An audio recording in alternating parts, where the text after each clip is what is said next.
Hey guys and girls, welcome back to another video. Today we're going to be reviewing my BMW X5. This is my last day with it. It's got 36,000 miles, so let's check it out. Alright guys, so let's talk styling.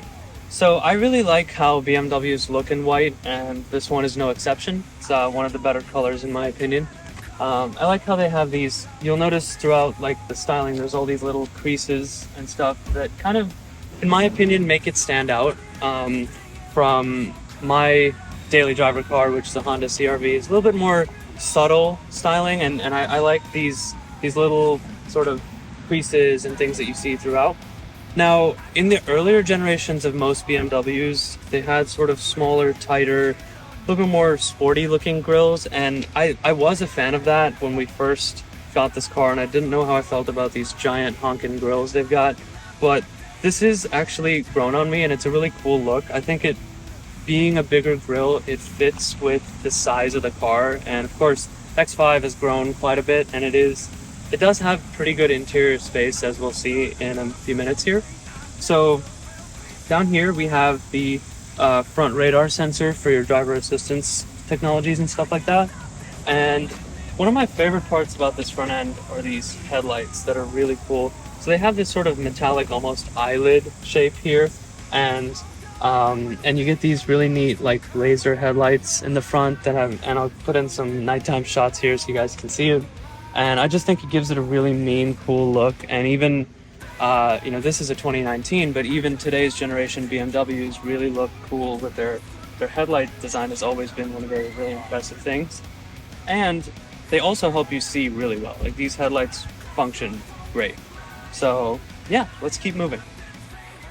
Alright guys, as you can see, we are at the rear end of the vehicle. And as you can see, this is an X5 xDrive 40i. And no, that's not a fax machine that comes with it. It just means that it's all-wheel drive, which is very cool.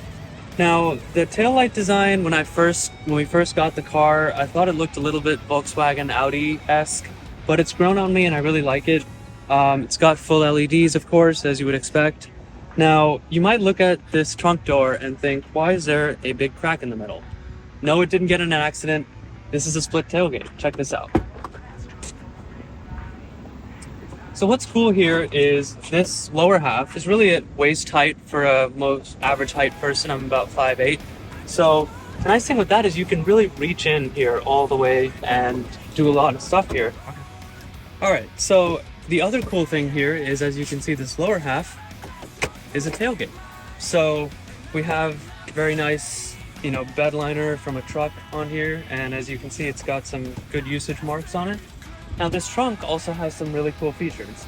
So as you can see here, we have a latch to drop the back row of seats, which is very neat. And then if you push on this switch, you get little hooks for your grocery bags, milk, maybe you don't want it to spill, different things you can hang on here, which is nice when you're having a beach day. And on the opposite side, we have power outlets and another hook and another switch to drop the other. Don't mind that. But that is some pretty cool tech they have in here. And down here you have room for tools, spare tire, not included, by the way, good to know.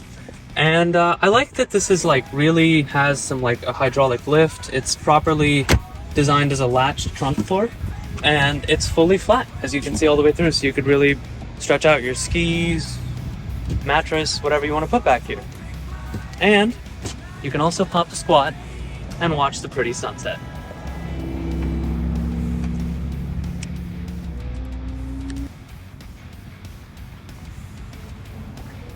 Alrighty guys, welcome to the right flank of this automobile.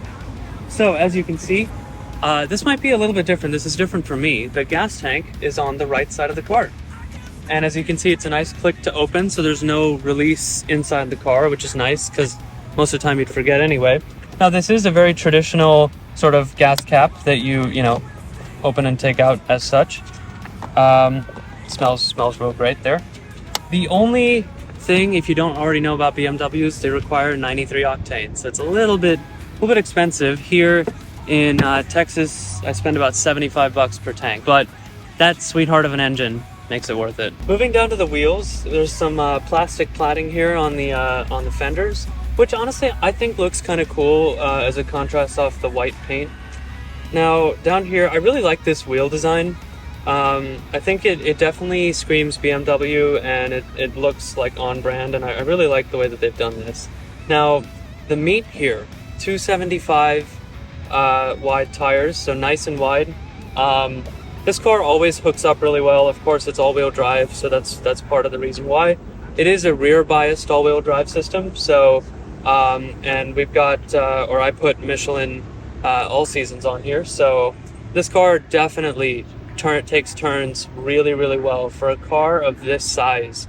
This is such a fun car to drive, and it's honestly a great hybrid for maybe someone with a family who can't necessarily afford to have a two-seater Z4 or an M3 maybe isn't the right size for you. This is still a great option, and then of course you have the X5M to step up to with the V8. Alright guys, let's talk about the motor. So it's a double pull latch here. It's kind of interesting about BMWs that it's that way, but as you can see, nice struts, so you don't have to, stick up your hood. Now, this is of course a inline 6 3-liter engine, the B58, also shared in the Supra. It is kind of cool here. You have all these struts to help with handling and such. Obviously there's not really a lot to look at, which is kind of annoying, but it is cool, and this engine is a sweetheart. It is so fun to drive. I never thought when my dad bought this car as our family car that it would be fun to drive. I mean, it's quite large, right? But it is a great motor, and it makes sense why they picked it for the Supra. All right, guys, welcome to the inside. So, starting with the door card, there's some really nice stitching here. Everything here is either soft touch, leather, overall very nicely done. The buttons and window triggers feel really good. You have a trunk release right there. And this door pull, for the life of us, we cannot figure out whether this is metal or not, but regardless, we agree that it feels high quality. So this is a very cool, angular design they've done here, and it feels really good to pull it when you open the door and stuff. Another thing I like with this, which I'll show you on the outside, is you get a really nice solid thump when you close the doors in this car. Of course, you have tweeters up here, and the steering wheel. Now, steering wheel is a really comfy wheel to hold at 9 3. It's a very good size for a car that is as big as this. They made the wheel very nice and tidy and sort of small feeling. Not too many buttons, not too much stuff sticking off here, which I really like. BMW logo has that nice sort of embossed feel to it, which is very cool. Pretty good paddle shifters back here, so they do give a pretty good kind of chunk when you hit them. I wish they were just a little bit more metallic, but this material is pretty decent. You got some nice 10 and 2 chunky bits over here for you to grab, and it is of course leather and stitched very nicely. This car in specific does not come standard with adaptive cruise, which is mildly annoying at this price point, but it is what it is. You do get a nice steering wheel heater, which is very cool. You also get, of course, heated seats. And so now moving to the center console, I like what they've done here with this. Everything is a very angular design in this car. So you have all these kind of hexagonal shapes or triangles, trapezoids, kind of things they have going on, sharp edges, and this screen is tilted towards the driver ever so slightly. But this is a very nice setup because it makes it easy to view the gauge cluster screen directly in front of you and your center console screen, your main MMI. And then of course down here, all of your air conditioning controls are hard buttons, which is very nice. And your temperature is displayed here. So moving down here, these are all your audio controls. Once again, I like that these are all hard touch and physical buttons. It, forces you to not take your eyes off the road as much. A pretty solid volume knob. I wish it was a little more substantial, but pretty decent. Nice notchy feel. Of course, radio presets. Down below, as you can see, a pretty decent sized cup holder and wireless charging for your phone. And this is just a cubby tray for change and whatnot. You also have a little lid that closes everything down here, nice and tidy, and goes back up. And as you can see, always have your Pokemon water bottle. Now, moving here in the center console, we have really nice trim. Everything here feels very high quality. All your drive modes, engine start button is fully metal and very nice to use.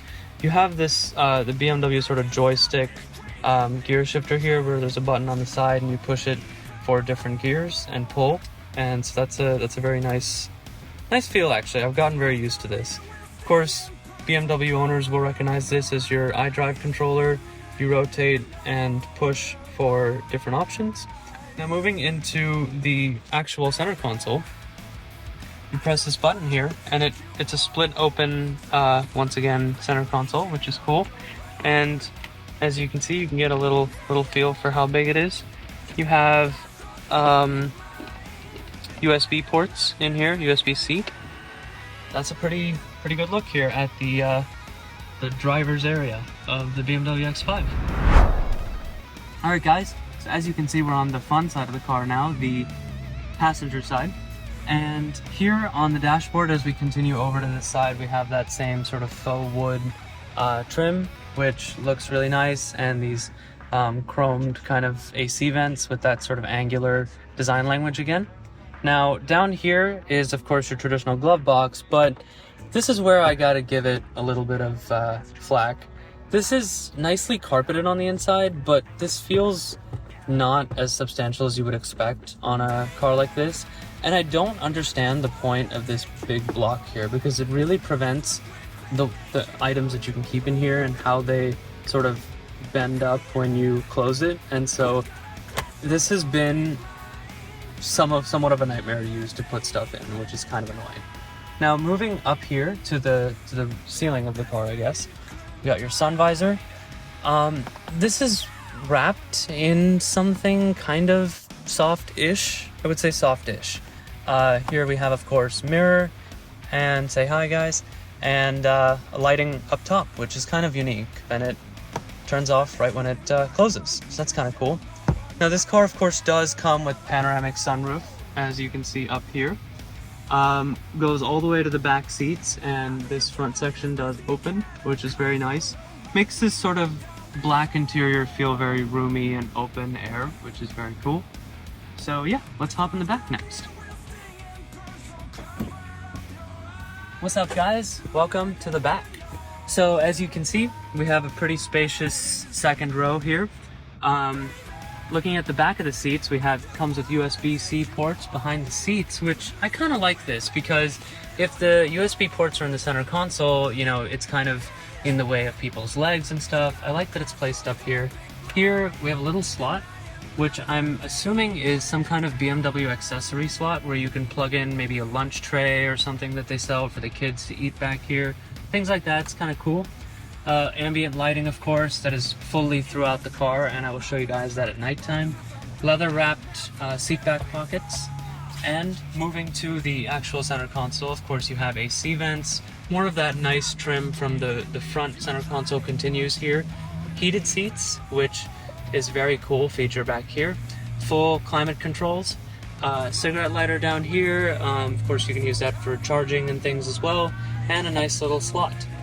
Now, moving up to the seats, we have, of course, your expected 5-person configuration. So you also have a armrest center console here, where, you know, you can store things, cup holders, and cool stuff like that. Outside of that, you also have latches here to lower the seats, as we saw earlier in the trunk. So you can also do that right here from the back, which is pretty cool, and not how you're supposed to do that. All right.